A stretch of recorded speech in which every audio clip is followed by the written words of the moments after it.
Esto es Audiolibro. Con la lectura del libro La Victoria Final, el año 2000, escrito por el pastor Marvin Byers. Bienvenidos. Episodio 10. Parte 2. ¿Cuándo ocurre el rapto? ¿Antes o después de la gran tribulación? Introducción. La palabra rapto se usa para referirse al arrebatamiento sobrenatural de los creyentes en los últimos días. De acuerdo a 1 de Tesalonicenses 4 del 16 al 17, en este pasaje, una resurrección de los santos muertos precede inmediatamente a este arrebatamiento. Algunas personas arguyen que rapto no es un término bíblico. Eso es verdad, pero recordemos que la Biblia fue escrita precisamente en hebreo y griego. Por tanto, ninguna de las palabras en nuestras traducciones son realmente bíblicas, en el sentido escrito de la palabra. Rapto proviene del latín raptus, que se usó en la Biblia latina para traducir la palabra griega que se traduce como arrebatados, en la versión Reina Valera. Por tanto, quienes usan rapto tienen tanto derecho como quienes usan arrebatamiento o arrebatados, porque ninguno de los dos términos es griego.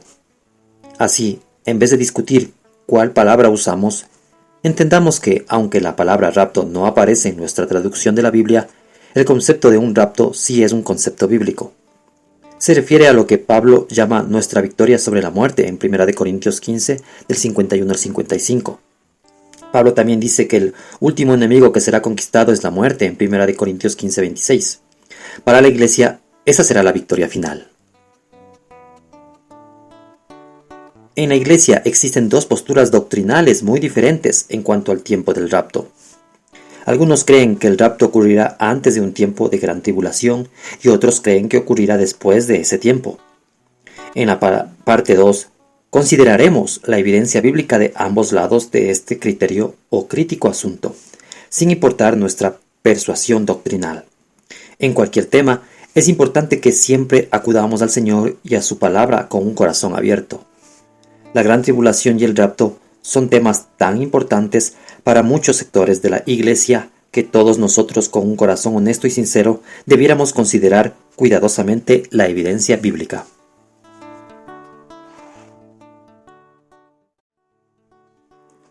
Capítulo 10. La gran tribulación sufre la plaga. Una gran parte de la actual discordia entre el cuerpo de Cristo y del debate doctrinal sobre el tiempo del fin gira en torno a si la Iglesia será sacada de la tierra y llevada al cielo en el rapto, antes de la gran tribulación. Antes de discutir lo que la Biblia dice sobre esto, hay un asunto más básico que todo estudiante serio de la profecía bíblica debiera examinar con sumo cuidado. Debemos examinar primero lo que según la Biblia será la gran tribulación, en contraposición a lo que las interpretaciones privadas y las especulaciones humanas han dicho que será. La doctrina de la gran tribulación misma parece haber sufrido de la plaga de interpretaciones privadas que como cristianos somos tan propensos a aceptar.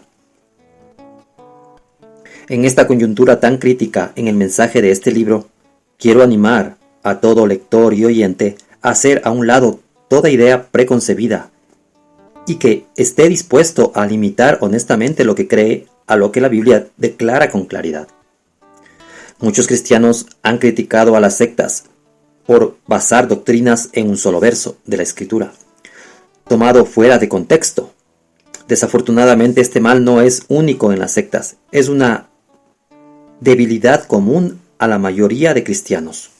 En ocasiones hemos caído en la trampa de, por así decirlo, aferrarnos a detalles irrelevantes en debates en donde nuestro deseo por probar nuestro punto de vista es más fuerte que nuestra lógica.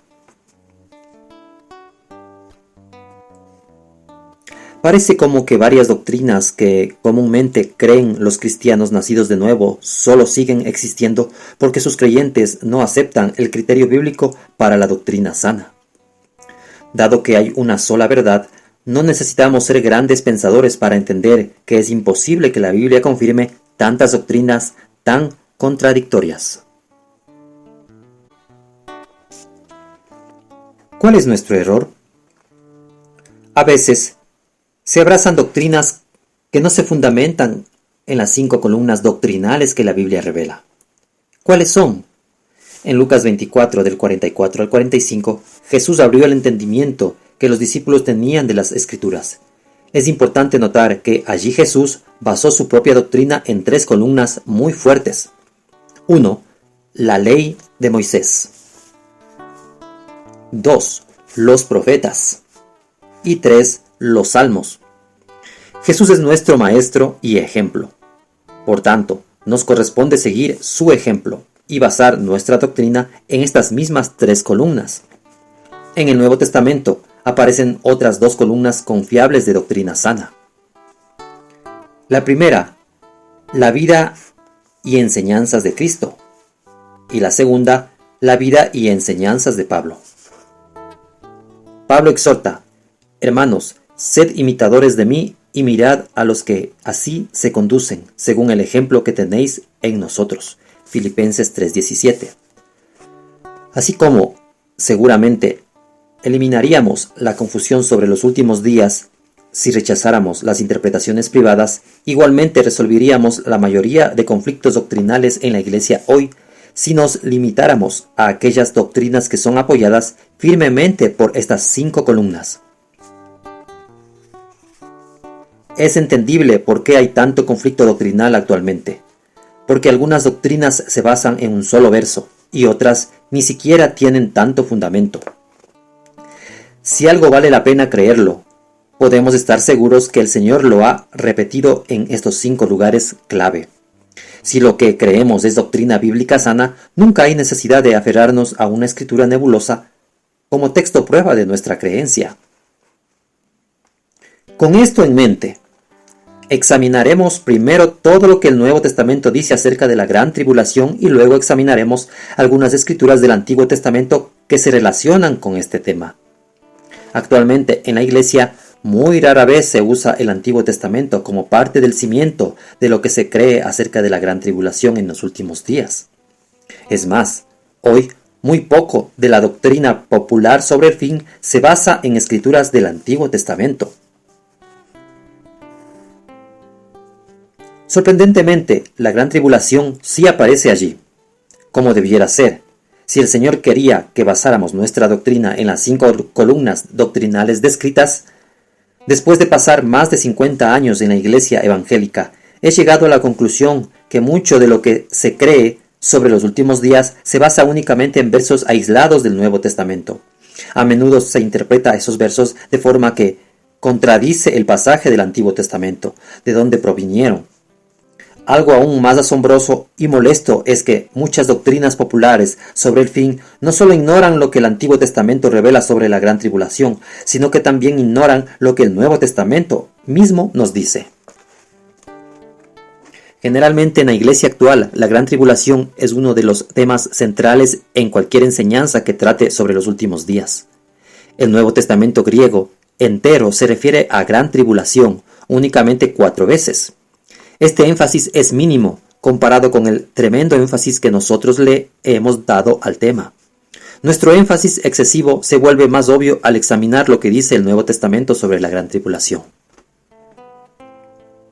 Subtítulo 1. ¿Qué enseñó Cristo acerca de la gran tribulación? Un lugar excelente para iniciar nuestro examen es la enseñanza del mismo Señor para ver lo que Él nos enseña sobre la gran tribulación. Además, la primera vez que aparece una gran tribulación en el texto griego es en la enseñanza de Cristo. Él se refirió a ella una sola vez en todo su ministerio. Fue en su discurso sobre el fin en Mateo 24. Él introdujo este tema así: por tanto, cuando veáis en el lugar santo la abominación desoladora de que habló el profeta Daniel, el que lee entienda. Verso 15. Él empieza por referirnos a Daniel. De nuevo, vemos que él basa su doctrina en el Antiguo Testamento. También da la idea que necesitamos entendimiento. Esto explica que lo que él está diciendo no es inmediatamente obvio. Muchas o muchos han concluido que la abominación desoladora ocurrirá cuando el anticristo ofrezca un cerdo o algún otro sacrificio inaceptable sobre el altar de un templo judío reconstruido. Voy a repetir este tema, o voy a repetir esta frase. Muchos han concluido que la abominación desoladora ocurrirá cuando el anticristo ofrezca un cerdo o algún otro sacrificio inaceptable sobre el altar de un templo judío reconstruido. Quizás no requeriría demasiado entendimiento comprender la importancia de este dicho acto. Desafortunadamente, este es un ejemplo clásico de una interpretación privada, de las peores, ya que no existe una sola escritura que confirme siquiera alguno de los tres conceptos clave de esta interpretación. Los tres conceptos son los siguientes. 1. Un templo judío será reconstruido antes que el Señor vuelva. 2. Un sacrificio inmundo será ofrecido sobre el altar de este templo. 3. El anticristo será quien lo ofrezca. Si hemos de rechazar las interpretaciones privadas, debemos insistir en tener escrituras claras que confirmen estos tres pensamientos. No existen. Quienes creen estas cosas van a apuntar inmediatamente a ciertas escrituras como textos prueba. El problema con sus textos prueba es que estos mismos necesitan ser interpretados. Por supuesto, por sí solos. Por el contrario, existen escrituras que demuestran que ninguna de estas tres cosas ocurrirá en los últimos días. Para los que están interesados, trato este tema en el libro Yasser Arafat, un personaje apocalíptico. Nota. Bayes Marvin, Yasser Arafat, un personaje apocalíptico. Barcelona, Editorial CLIE, 1996, páginas 207 al 219. Próximamente leído en audiolibro.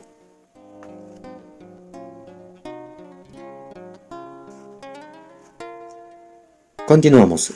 En este libro examinamos los supuestos textos prueba y permitimos que la Biblia interprete la Biblia. Queda claro que también los textos prueba han sido objeto de interpretaciones privadas, que no son apoyadas por la Biblia. Que claro es que todos somos incapaces de interpretar la Biblia y por esta razón el Señor, con mucha gracia, lo ha hecho por nosotros, si nosotros tan solo aceptamos lo que dice su palabra sin añadir nuestras propias ideas o especulaciones. Hay una forma sencilla de demostrar que Jesús no se refería a un cerdo en un altar, en un templo literal. Y veremos que Daniel lo confirma. Jesús dice que la abominación desoladora estará en el lugar santo. Tengamos en mente el contexto de su discurso en Mateo 24. Él junto con sus 12 discípulos recién salió del templo, en el verso 1 y 2. Es más, todo el discurso empezó porque los discípulos le estaban dando a Jesús una excursión en el templo, como si él la necesitara. Recordemos que estos 12 hombres, junto con Jesús, eran todos judíos fieles, con excepción de Judas. Como tales, visitaban el templo, como mínimo 3 veces al año, en Deuteronomio 16:16. Todos estaban familiarizados con los ritos del templo. Sabían que el templo tenía 3 áreas básicas: el atrio, el lugar santo y el lugar santísimo. Éxodo 27:9 y 26:33. Si Jesús, al referirse a la abominación desoladora, estaba hablando en el contexto de un templo literal y se refería a un cerdo literal en un altar literal, entonces cometió un error que ningún judío cometería en tal contexto. ¿Por qué? Porque con el contexto de un templo literal, los sacrificios de animales nunca podían estar en el lugar santo, porque el único altar que se podía usar para tales sacrificios es el altar de bronce, que está en el atrio, Éxodo 40:33. Entonces, ¿de qué está hablando Jesús? Él ya nos dio la clave para entenderlo, el mensaje del profeta Daniel. Iremos allí en un momento.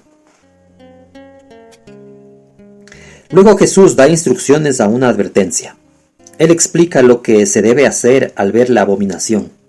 Entonces, los que estén en Judea, huyan a los montes. El que esté en la azotea no descienda para tomar algo de su casa. Orad, pues, que vuestra huida no sea en invierno ni en día de reposo, porque habrá entonces gran tribulación, cual no la ha habido desde el principio del mundo hasta ahora, ni la habrá. Versículo 16 al 21. En 1994, mi esposa y yo nos convertimos en ciudadanos israelíes y estuvimos viviendo en Jerusalén. De pronto, este pasaje cobró una nueva importancia para nosotros. Note que Jesús dijo que la gente que viviera en Judea huyera, porque en ese tiempo habría gran tribulación como en ningún tiempo en la historia. Entendí que yo jamás había escuchado de una Judea, California, o de una Judea, Durango. La única Judea que he oído, y ciertamente la única Judea a la que la Biblia se refiere, está en la Tierra Santa. Mi esposa y yo también empezamos a preguntarnos por qué Jesús le daría a la gente en Judea que huyera. Razonamos algo así. Si la gran tribulación a la que Jesús se refiere será a nivel mundial, ¿cómo hemos sido enseñados entonces por qué debemos huir si será igual por todas partes? Nota. Algunos asumirán que yo no he notado que Jesús aquí dijo que debiéramos huir a los montes. Como vivía al pie de los montes de Judea, definitivamente noté eso. Es más, como la mayor parte de montes de Israel son parte de la margen occidental, que le está siendo dado a los palestinos. Me di cuenta que ningún judío quería huir a esos montes, yermos. Realmente más que montes son colinas. ¿Quién quería huir a montes que están bajo el control de la autoridad palestina? Y en su tiempo, cuando fue su presidente el señor Arafat, cuya meta declarada era matar a todo judío en Tierra Santa, estaríamos yendo a ponernos en sus manos. Empecé a hacer un estudio del uso profético de la palabra montes en la Biblia, y encontré que se refiere a naciones. Por ejemplo, en Jeremías 51:25, se compara a Babilonia con un monte quemado. También en Isaías 2 del 1 al 2, Isaías 64 del 2 al 3 y Isaías 41:15 dice que Israel trillará montes, pero Miqueas 4:13 dice que Israel desmenuzará o trillará los pueblos. Miqueas es un libro paralelo a Isaías en muchos sentidos. Queremos decir entonces que montes quiere decir naciones, ciudades.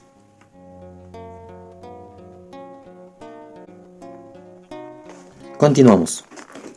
Nos queda claro que la única gran tribulación de la que Jesús enseñó fue limitada a su pueblo y a su tierra en el Medio Oriente. De pronto se hizo sumamente obvia la razón por la que él dijera que oráramos para que nuestra huida no fuera en un sábado. Israel es quizás el único lugar en el mundo en el que huir en un Shabbat sería más difícil. En la mayoría de países sería más fácil huir en un día de Shabbat, porque ese día hay menos tráfico. Sin embargo, en Israel, en el Shabbat, no hay virtualmente ningún transporte público, aunque hay algunos taxis. Los buses no operan y ni siquiera la línea aérea nacional vuela en Shabbat.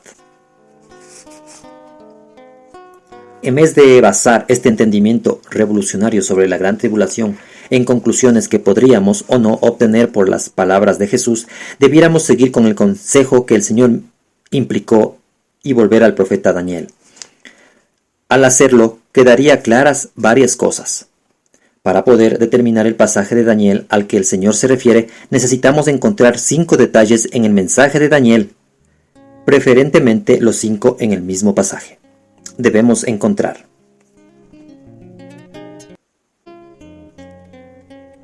1. Un lugar santo en el que 2. Se ponga una abominación desoladora.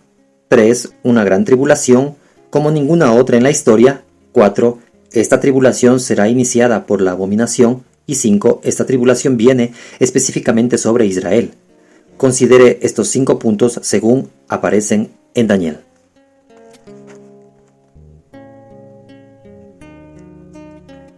Subtítulo 2.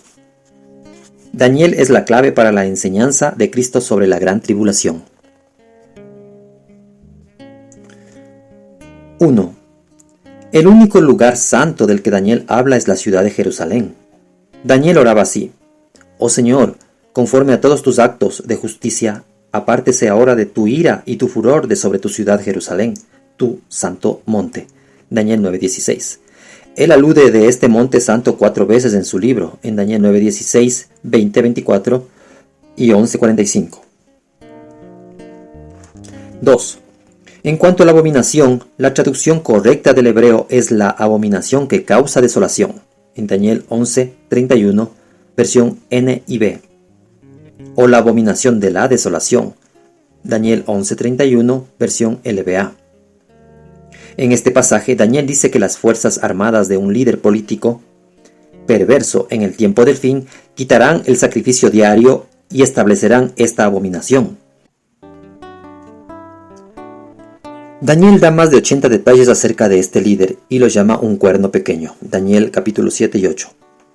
Yasser Arafat ya ha cumplido casi 50 de esos detalles. En el libro Yasser Arafat, un personaje apocalíptico, cubro este tema con mayor profundidad y doy una base escritural clara a lo que digo aquí. Entiendo que la mayor parte de interpretaciones populares de Daniel afirman que el líder político principal en el fin que aparece en Daniel es el anticristo de los últimos días. Sin embargo, yo creo que se presentan razones bíblicas sanas en Yasser Arafat, un personaje apocalíptico, para probar que el cuerno pequeño en Daniel no puede ser un anticristo del último tiempo. Refiérase al libro. Nota. Es una nota para el oyente, ya que la tercera edición de este libro fue escrito cuando Yasser Arafat aún seguía vivo. Entendemos que Yasser Arafat ya ha muerto, pero eso no cambia el mensaje del libro Yasser Arafat, un personaje apocalíptico, ya que él representa a un pueblo palestino que está identificado con el pueblo palestino del fin al final de los tiempos, y sus líderes, tanto como sus personajes, cumplen los mismos detalles que se da en Yasser Arafat. Continuamos. Asimismo, explico que lo que es sacrificio continuo desde un punto de vista bíblico, en vez de depender de interpretaciones privadas, a menudo se interpreta esta referencia a un sacrificio continuo como que los judíos volverán a sacrificios de animales. Sin embargo, por medio de David, la Biblia da un significado mucho más importante a la única palabra hebrea que se traduce como el sacrificio continuo. En muchas versiones de la Biblia, para David, un hombre conforme al corazón de Dios, este sacrificio diario era la oración y la alabanza diarias que él le ofrecía a Dios. Salmos 141 del 1 al 2. El señor Arafat ya ha declarado en su tiempo que, tan pronto como tenga control de Jerusalén, quitará a todos los judíos del área del muro occidental y eliminará de allí la oración y alabanza diaria. Para lograr esto, necesitaría, en efecto, todo un ejército, como indica Daniel 11:31. Una nota a esto es que tanto Yasser Arafat como un personaje que ya murió, los líderes que lo representarán en los años posteriores tendrán el mismo concepto y el mismo fin.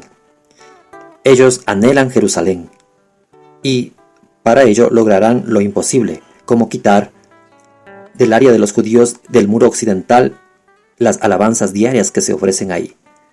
Justo lo que Daniel 11:31 se nos dice. Continuamos. Daniel 9:27 dice que él hará cesar el sacrificio y la ofrenda. Usualmente se considera que esto es sinónimo de sacrificio continuo, a pesar que se refiere a una ofrenda del Antiguo Testamento totalmente diferente. Ni el Espíritu Santo ni los judíos confundían la una y la otra. Yasser Arafat ha tenido una meta muy anunciada en los últimos 50 años. Y no solo él, sino líderes posteriores, o los enemigos de Israel en sí, tienen esa meta: convertir la ciudad de Jerusalén en la ciudad capital de un gobierno gentil en la ciudad de Israel. ¿Será este posiblemente un asunto importante en el cumplimiento de la profecía en el fin? Desde el principio del tiempo, la peor abominación de todas las abominaciones fue que Satanás intentó establecer su propio trono en el lugar donde está el trono de Dios. Isaías 14 del 12 al 14. En el contexto de los últimos días, la palabra del Señor ha declarado: en aquel día o en aquel tiempo llamarán a Jerusalén trono de Jehová, y todas las naciones vendrán a ella en el nombre de Jehová en Jerusalén. Jeremías 3:17. No es sorpresa, entonces, por qué el señor Arafat tiene la vista puesta en Jerusalén. Esta es la santa ciudad en donde Dios contempla establecer su trono. Por tanto, el enemigo quiere tomar el control de este lugar específico para establecerse como un gobierno o como un gobernante sobre toda la tierra de Dios. En Yasser Arafat, un personaje apocalíptico, explico lo que será la abominación que causa desolación y por qué hará venir sobre Israel la más grande tribulación en la historia. Doy las razones bíblicas y seculares que muestran qué será el establecimiento de un gobierno gentil sobre la ciudad de Jerusalén. Este gobierno gentil casi seguramente terminará bajo la autoridad palestina del señor Arafat y hoy como es el presidente Mahmoud Abbas o el líder que se levante. ¿Confirma esto Daniel? Considere los próximos 2 puntos. Los he combinado por estar tan íntimamente relacionados. Punto 3 y punto 4. Al hablar de este mismo líder perverso, Daniel 11:45 dice: y plantará las tiendas de su palacio entre los mares y el monte glorioso y santo. De nuevo aquí, hallamos el único lugar santo que Daniel menciona, el monte glorioso y santo, o Jerusalén.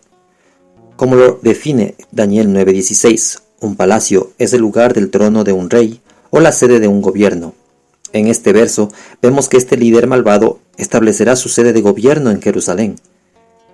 Si esta es, en efecto, la abominación que causa desolación, debiéramos esperar que Daniel diga que cuando esto suceda, empezará para el pueblo de Dios la más grande tribulación de la historia. El siguiente verso dice: en aquel tiempo se levantará Miguel, el gran príncipe que está de parte de los hijos de tu pueblo, y será tiempo de angustia, cual nunca fue desde que hubo gente hasta entonces. Pero en aquel tiempo será libertado tu pueblo, todos los que se hallen escritos en el libro. Daniel 12:1. Aquí está la gran tribulación, y ocurre cuando un líder malvado se establece en Jerusalén, el santo lugar que Dios ha escogido como su trono. Inicia con esta abominación que causa desolación. Necesitamos notar algo más acerca de esta, la más grande de todas las tribulaciones. 5. Viene sobre el pueblo de Daniel. Daniel 12:1. ¿Quiénes son ellos? De nuevo, no necesitamos interpretaciones privadas. El mismo libro de Daniel lo define. Se muestra que es el pueblo que salió de Egipto, fue al cautiverio babilónico, fue restaurado a la tierra y su nombre es Israel. Daniel 9 del 15 al 20. Esto no está hablando de gentiles. Por eso el Señor instruye a los que estén en Judea que huyan. Daniel confirma que la más grande de todas las tribulaciones vendrá únicamente sobre el pueblo de Daniel, Israel. Es importante notar que en Daniel 10:4 el ángel le dice al profeta que le está dando la revelación de lo que sucederá con el pueblo de Daniel en los últimos días. Es interesante que la mayoría de estudiosos de la profecía declaran que la abominación que causa desolación es un evento relacionado directamente con los judíos en el Medio Oriente, pero luego aplican al planeta entero en la gran tribulación que es iniciada por esta misma abominación. ¿Es esto lógico? Daniel 12 del 6 al 7 y 11:13 da más detalles y entendimientos sobre el tema. En este pasaje se evidencia 2 cosas. 1. Desde la abominación hasta el fin habrá 3 años y medio, o tiempo, tiempos y la mitad de un tiempo. Y 2. Y cuando se acabe la dispersión del poder del pueblo santo, todas estas cosas serán cumplidas. Versículo 7. Esto reconfirma que este tiempo de angustia involucra a Israel, el pueblo santo, y no al mundo entero. Alguien podría responder que cree que involucra a Israel y al mundo. Consideraremos este concepto en un momento.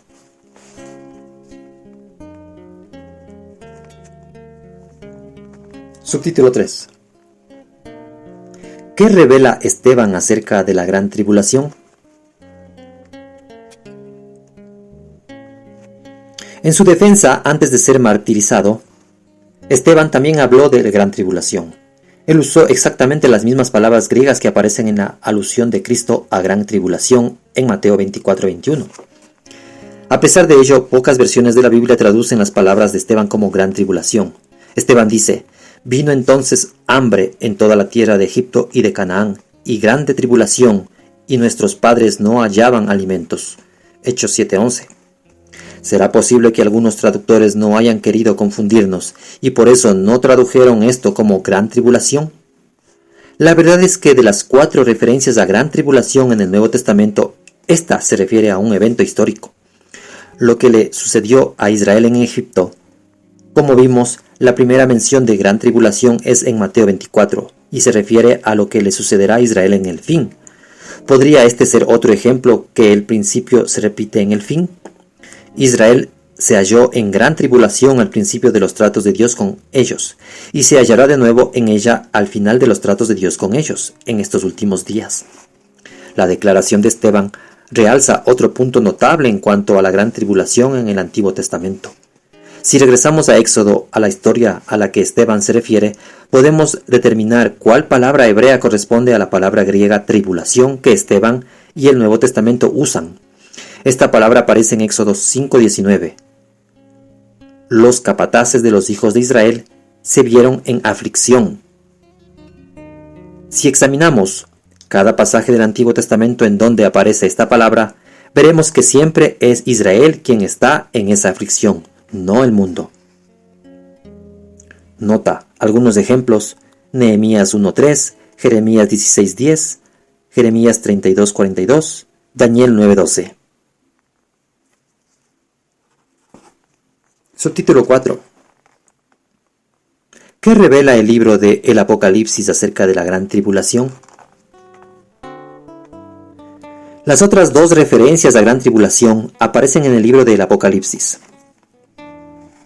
La primera forma parte de la amonestación del Señor para quienes fornican con Jezabel en la iglesia en Tiatira. El Señor advierte: «He aquí, yo lo arrojo en cama y en gran tribulación a los que con ella adulteran, si no se arrepienten de las obras de ella». Apocalipsis 2:22. Esta tercera referencia a gran tribulación es particularmente interesante, a la luz de la mayoría de la doctrina popular sobre el fin. La mayoría de esas doctrinas enseñan que hay una progresión histórica en las 7 iglesias de Apocalipsis 2:3, que empieza con la iglesia de Éfeso, la que muchos asocian con la iglesia del siglo I. Algunos maestros asocian a la iglesia de la Odisea con la iglesia de los últimos días, mientras que otros asocian a la iglesia de Filadelfia con la de los últimos días. Como quiera, muy pocos, más bien nadie, asocia esta 4ª iglesia con los últimos días. No obstante, aquí ciertos miembros de esta iglesia son amenazados con gran tribulación si no se arrepienten. Es este otro indicio cuando con las palabras de Esteban en el Nuevo Testamento no habla necesariamente de gran tribulación como un evento único del fin. La pregunta del millón es esta: ¿habremos nosotros tomado un término bíblico genérico, gran tribulación, para convertirlo en un evento específico del fin que ha llegado a ser el centro de la teología del fin? En otras palabras, ¿será posible que, cuando el Espíritu Santo se refiere a gran tribulación, Él sencillamente quiere decir grandes problemas durante cualquier edad y con cualquier pueblo, especialmente su propio pueblo? Si este es el caso, entonces, desde un punto de vista doctrinal, sería devastadoras las consecuencias de convertirlo en un evento específico a nivel mundial, durante un periodo específico de tiempo en los últimos días, como nosotros hemos hecho. Una cosa que sí podemos decir con certeza es esta: después de examinar las primeras 3 referencias neotestamentarias de gran tribulación, las primeras 2 involucran solamente a Israel, y la tercera pareciera ser aplicada únicamente a ciertas personas caídas en Israel espiritual, la iglesia. La última de las 4 referencias a gran tribulación aparece en Apocalipsis 7, del 9 al 14. Nota: algunos apuntarán rápidamente a Apocalipsis 3:10 como otra referencia a la gran tribulación. Allí aparece la promesa del Señor de guardar a los santos de la hora de la prueba que ha de venir sobre el mundo entero, para probar a los que moran sobre la tierra. Aunque esta no es la misma frase griega gran tribulación, se interpreta inmediatamente como gran tribulación. Este es otro ejemplo clásico de interpretaciones privadas. No hay nada de esta palabra prueba que se asocie en el Nuevo Testamento con una gran tribulación. Esta palabra griega se usa muy frecuentemente en la Biblia. Es la palabra usada en relación al tiempo cuando Cristo fue tentado. Pablo también fue tentado.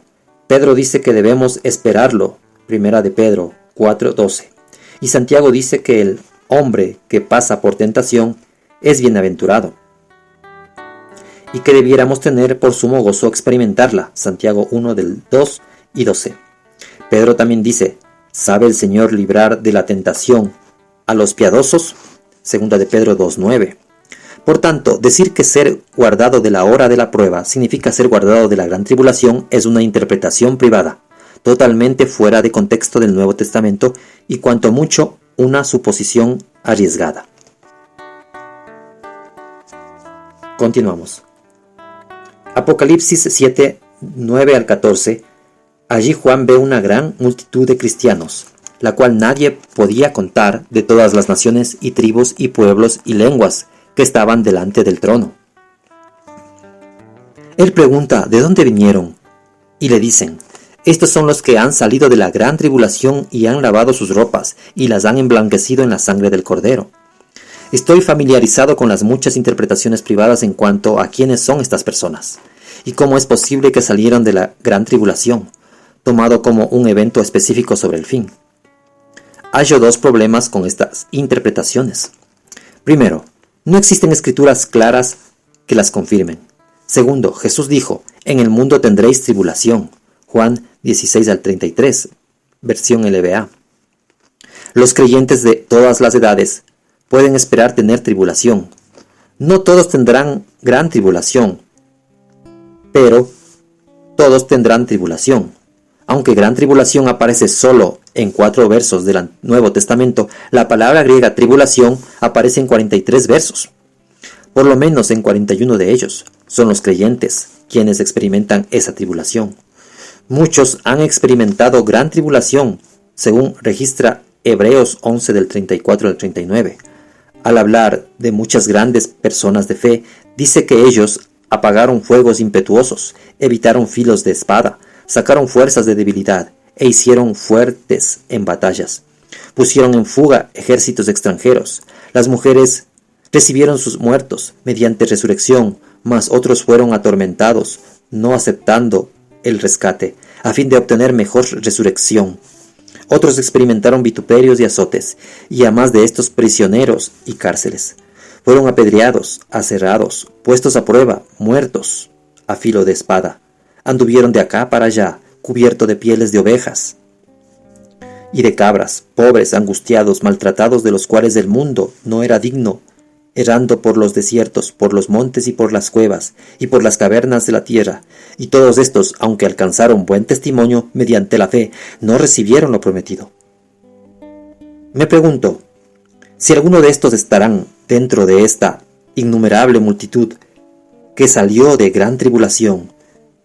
Me avergüenzo de cuán poco he sufrido yo por el Señor a la luz de esta compañía de personas. Yo he conocido tribulación, pero yo aún no he conocido gran tribulación. Subtítulo 5. ¿Qué dice Pablo acerca de la gran tribulación? El hecho de que Pablo ni siquiera use la frase gran tribulación debiera causarnos por lo menos cierta preocupación. Si creemos que es una parte central del escenario del fin, a menos, claro, que asumamos que la revelación de Pablo sobre el fin no era tan completa como la muestra. Esto no lo digo con sarcasmo. Algunos proponentes de la doctrina popular sobre el fin creen que hoy nosotros entendemos el fin mejor que Pablo y que cualquiera de los padres de la Iglesia. El doctor John Walvoord cree que esa es la verdad. Nota, vea John Walvoord, Ph.D., The Rapture Question, Grand Rapids, Sonderbank, Published House, 1969, página 52. Continuamos. Trágicamente, las interpretaciones privadas populares sobre la profecía casi siempre obligan a que abandonen sus ideas o admitir que su revelación es más completa que lo que está escrito en la Biblia. Pablo usa tribulación vez tras vez y casi sin excepción. Muestra que somos nosotros los creyentes quienes la enfrentamos. Él también se refiere muy directamente a lo que Israel enfrentará en los últimos días, y concuerda perfectamente con lo que Jesús dijo que sucedería. Pablo dice, cuando digan paz y seguridad, entonces vendrá sobre ellos destrucción repentina, como los dolores a la mujer encinta, y no escaparán. Primera de Tesalonicenses 5:3. Los profetas del Antiguo Testamento dicen que Israel experimentará dolores como una mujer encinta en los últimos días. Jeremías 30 del 6 al 7, Miqueas 4 del 9 al 8. Nota. El tiempo al que esto se refiere se ve con mayor detalle en Yasser Arafat, un personaje apocalíptico. Note el contexto de Miqueas 4 del 9 al 13. Esto no habla del cautiverio babilónico histórico, porque ese cautiverio no significó que todas las naciones se reunieran contra Israel, ni involucró la victoria que Israel obtiene sobre sus enemigos en este pasaje. Este cautiverio debe estar relacionado con la Babilonia del fin, que aparece en Apocalipsis capítulos 17 y 18. Continuamos. Jeremías confirma que esta será la misma gran tribulación que Jesús y Daniel mencionan. Jeremías describió, inquirid ahora y mirad, si el varón da a luz. Ah, cuán grande es aquel día, tanto que no hay otro semejante a él. Tiempo de angustia para Jacob, pero de ella será librado. Jeremías 30 del 6 al 7. Como Jeremías, Jesús y Daniel se refieren a este peor tiempo de angustia en la historia. Por definición, solo puede haber un peor tiempo. Jesús lo llama un tiempo de gran tribulación, la mayor de la historia. Jeremías y Daniel aseguran que Israel será librado de ella. Daniel 12:1. Por tanto, aquí Pablo revela la tribulación repentina y tremenda que vendrá sobre Israel en un tiempo cuando estén diciendo paz y seguridad. Las mismísimas palabras de la nación hoy que se está escuchando.